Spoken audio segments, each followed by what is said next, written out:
Welcome back to my channel. Today, my contribution to CoCoVid is going to be showing you how to use an embroidery machine to make an embroidered reticule. I've already used this pattern once to make a reticule earlier this winter. This is the one I made. The embroidery pattern was digitized by Sewstine from a reticule in the Rijks Museum. I'm going to be using this same pattern, but instead of using just 2 panels like I did for this reticule, I'm going to use 4 because the further research I did into the reticule at the Rijks Museum, I found that they used, that reticule had 4 panels in it as well. I am going to be using a green silk shantung to make my reticule, and I'm going to line it in 100% cotton broadcloth.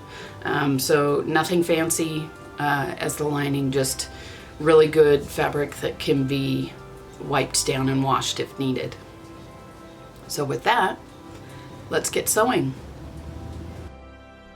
So similar to the embroidered pocket pattern that I made, the first step in making this reticule was to embroider all 4 panels with the design that I purchased from Sewstine. As I stated in my intro, this design is based on a reticule in the Rijks Museum, and I will try to remember to link that down below.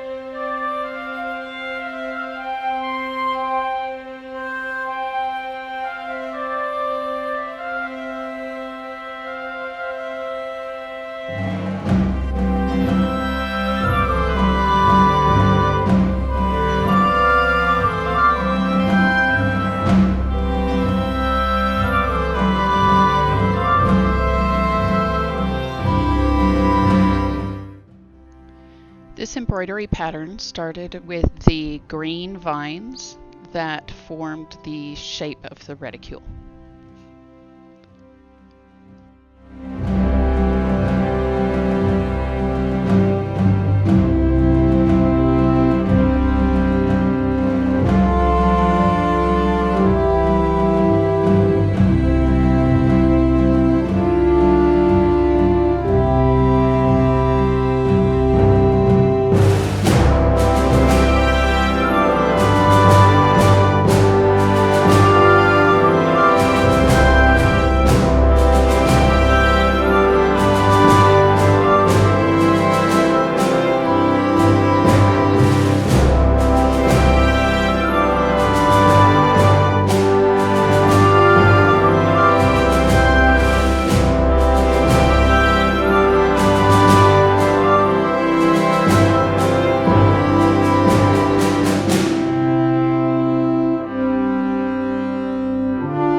final little bit of stitching here and the stitching of the bow, the first panel is finished.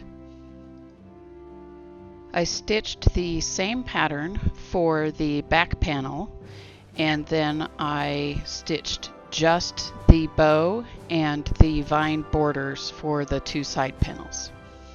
And here you can get a better look at the front panel finished. This is obviously before I took out the basting stitches and the jump stitches.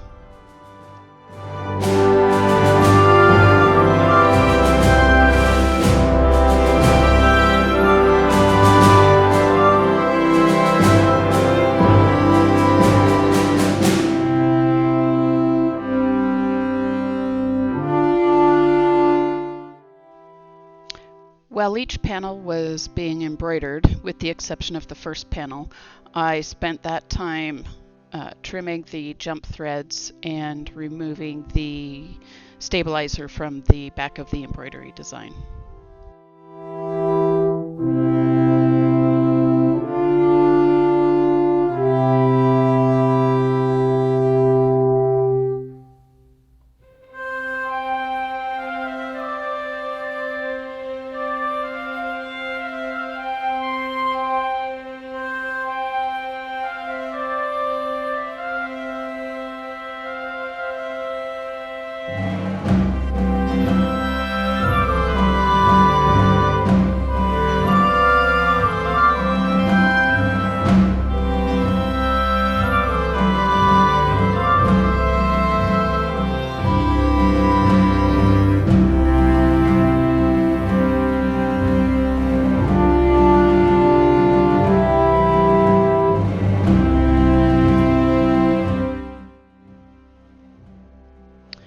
So here you can see I'm pointing out that the basting stitches are different lengths away from the center of the design. So I used the center of the design and a clear ruler to determine the shape and the edge of the reticule rather than following the basting stitches. I marked it with a water-soluble pen, and then I cut this out, and I used this piece to cut the remaining 3 reticule outer panels and the 4 lining panels.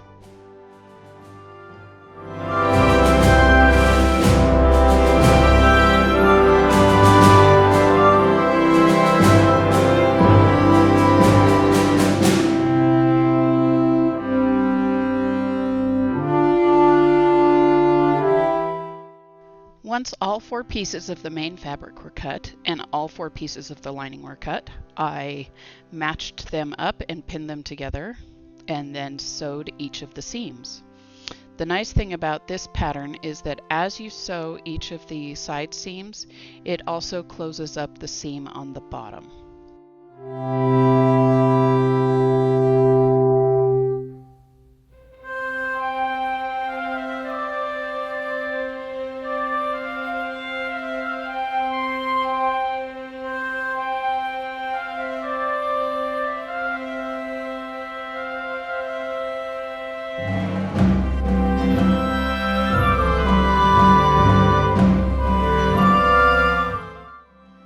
Here you can see that as I trim the seams, I'm also clipping into the curves to make turning it a little easier. And then I just repeated the process on the main fabric.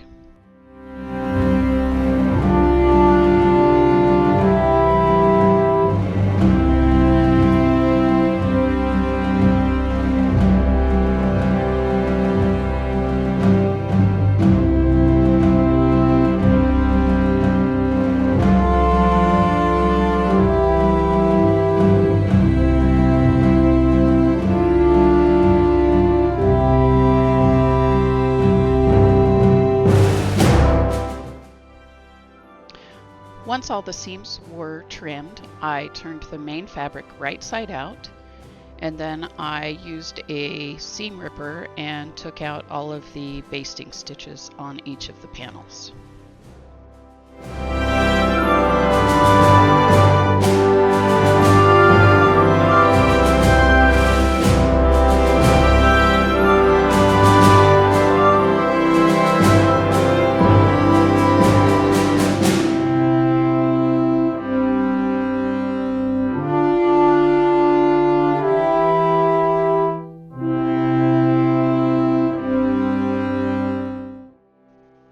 once I had all the basting stitches removed, I slid the main fabric reticule inside the lining of the reticule and pinned them together at the top.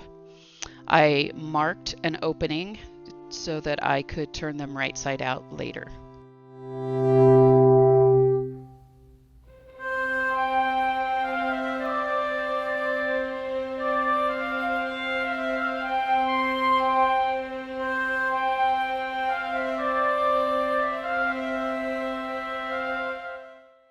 Once the top was sewn, I used the hole I left to turn the reticule right side out. I should have left a little bit bigger hole because it was a little difficult to turn. Then I put the lining down inside the main fabric, pressed it, and top stitched around the top edge so that I could close the opening that I used for turning it, and also just to create a nice finish. Once the top stitching was finished, I stitched 2 lines, 1.5 inches and 1 inch away from the top respectively, so that I would have a casing for the straps.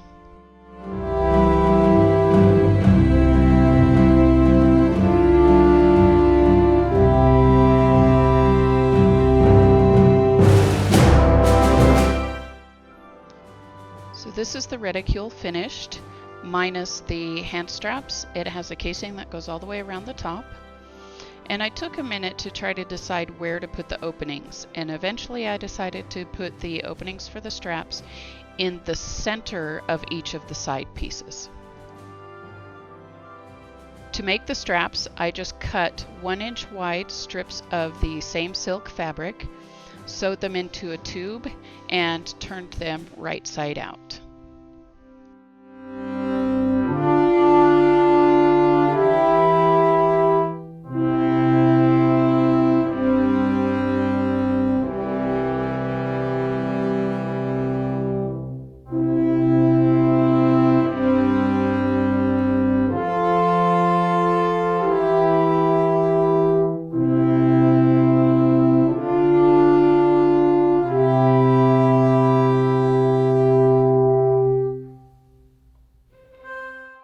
Once the tubes were turned, I pressed them and they made nice little straps.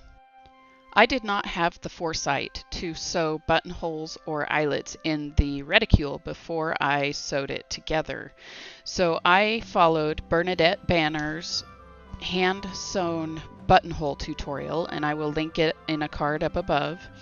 And I taught myself how to make a hand-sewn buttonhole. The first one did not turn out very well at all, but it is functional.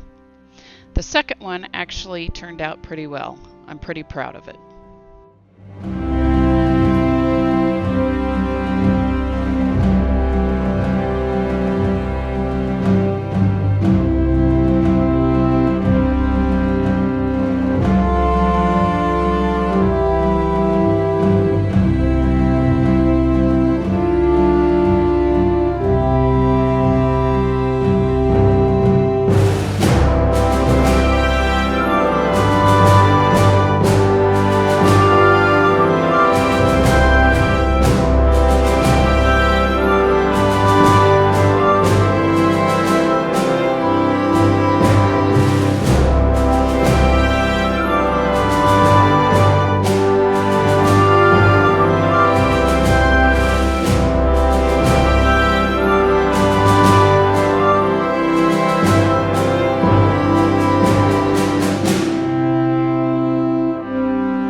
is hand sewn buttonhole number 2.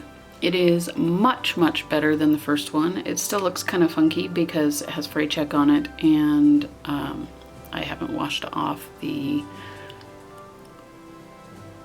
washable marking pen yet. But with that, all I have to do now is thread the straps through, and this reticule is done. I threaded the straps through using a safety pin, and I started with one strap in one buttonhole, and I threaded it all the way through, brought it back out, and tied the two ends together. Then I started at the opposite buttonhole, threaded that strap through, and when the end came out, I tied those two ends together. This gives you the type of straps that when you pull them tight, it will close the reticule nicely for you.